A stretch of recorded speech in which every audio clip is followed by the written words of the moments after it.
800 years before the birth of Christ, the prophet Amos raised his voice to condemn injustice and the exploitation of the poor.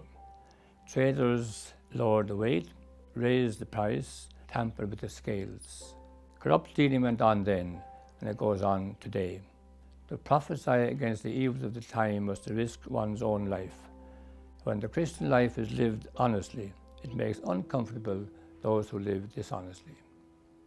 Jesus tells us of a dishonest administrator who was called to give an account of his actions. He could have used that moment to turn over a new leaf, but he didn't.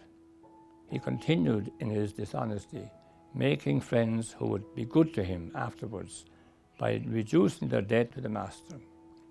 In that way, he stole even more from his employer. He acted with the astuteness of the world. The children of this world, said Jesus, are more astute in dealing with their own kind than are the children of light. Money of itself is indifferent, can be used for good or for evil. Jesus says again, lay up for yourselves treasures in heaven.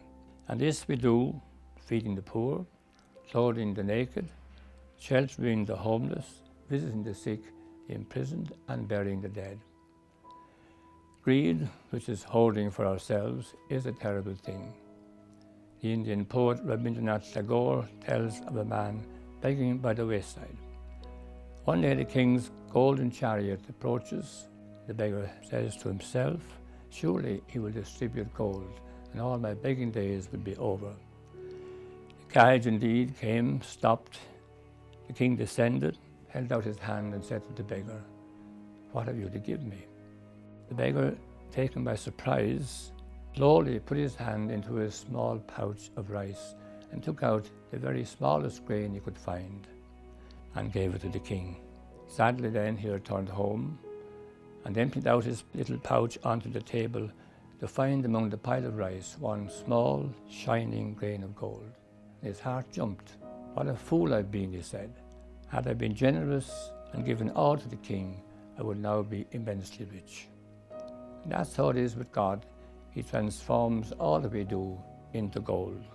Honestly, we hear it said is the best policy, and how important it is for parents to impress that on their children while they're still young.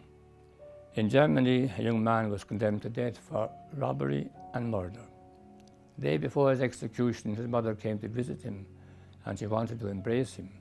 But he pushed her away, saying, "Mother, it's your fault that I'm going to die. If instead of smiling, you had punished me when for that first time I brought you that stolen fruit, then I would not be climbing the scaffold tomorrow."